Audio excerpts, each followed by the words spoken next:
बिस्मिल्लाहिर्रहमानिर्रहीम। अस्सलाम वालेकुम दोस्तों, सिंध पुलिस डिपार्टमेंट में जो काफ़ी सारी वैकेंसीज़ आई हैं उसका एप्लीकेशन फॉर्म आप लोगों ने डाउनलोड कैसे करना है और उसको फ़िल कैसे करना है, तो इसी के लिए मैं आज की वीडियो बना रहा हूं।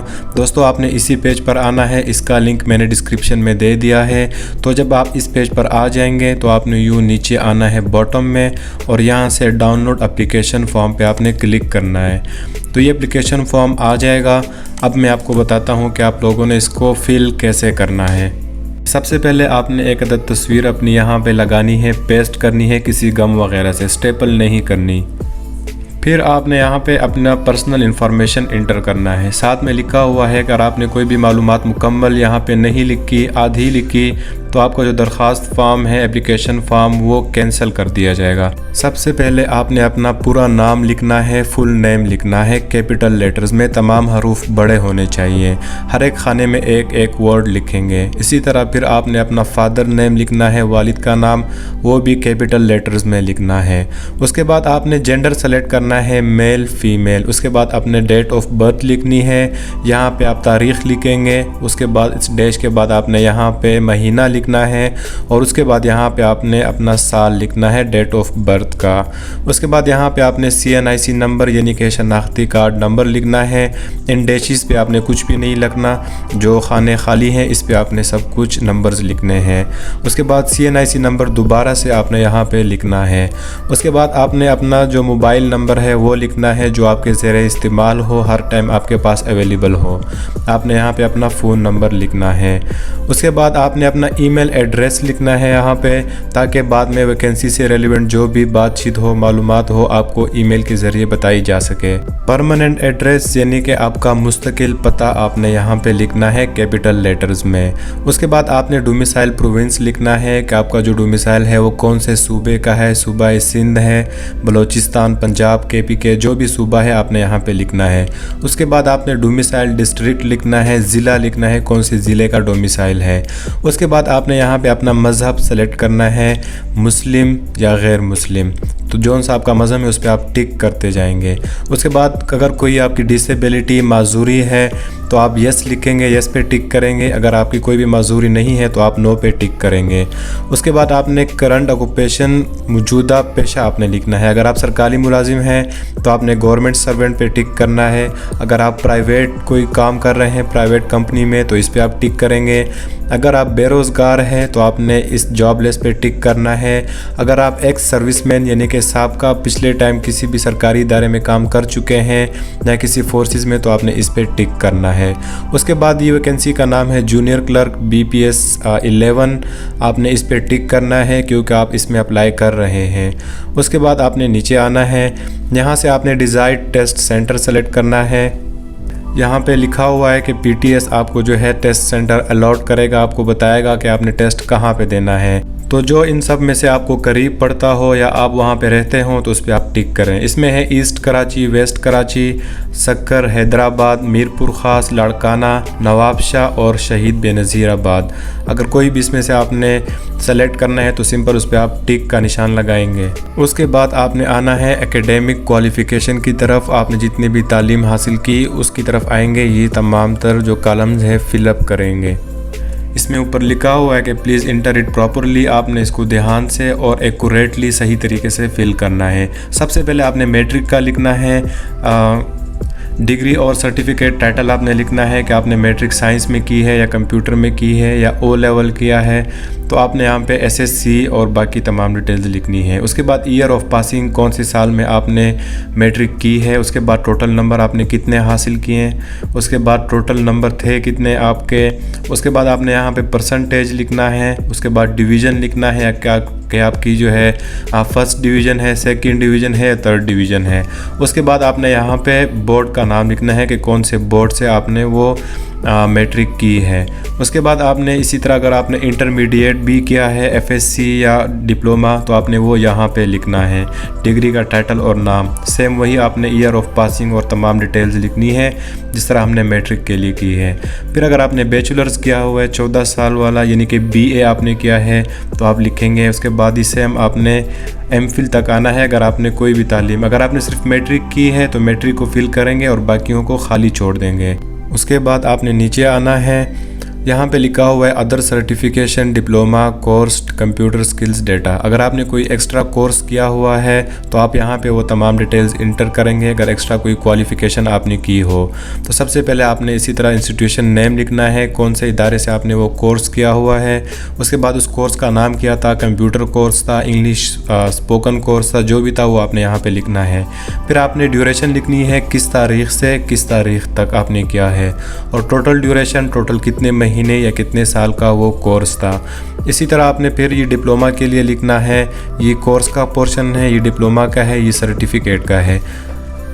उसके बाद आपने यहाँ पे अपने कंप्यूटर स्किल्स लिखने हैं। अगर आपको कंप्यूटर की कोई भी स्किल्स आती है, फॉर एग्जांपल आपको कंप्यूटर टाइपिंग आती है, अच्छी स्पीड है, तो आप वो टाइपिंग स्पीड यहाँ पे लिखेंगे।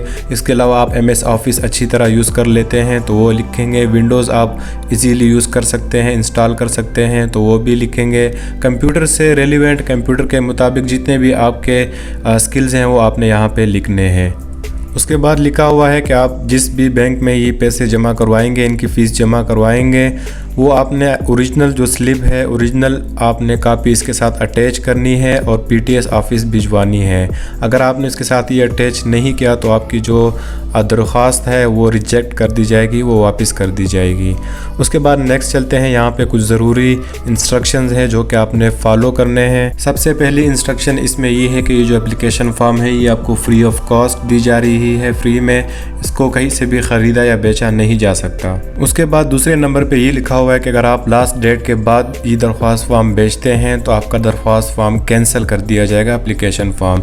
इसकी लास्ट डेट आप यहाँ से भी देख सकते हैं, इसकी लास्ट डेट है 20 जनवरी, यानी कि 20 जनवरी के बाद कोई भी अगर आप फॉर्म भेजते हैं तो वो कैंसिल हो जाएगा। फिर लिखा हुआ है अगर आपने ये दरख्वास्त फॉर्म मुकम्मल नहीं लिखा हुआ तो उसको भी कैंसिल कर दिया जाएगा, वो नहीं माना जाएगा। और आप इसको बाय हैंड नहीं जमा करवाएंगे, आपने इसको बाय पोस्ट भेजना है इनके एड्रेस पे, PTS पाकिस्तान टेस्टिंग सर्विस के एड्रेस पे। उसके बाद आपने अपने शनाख्ती कार्ड की फ़ोटोकॉपी साथ लगानी है।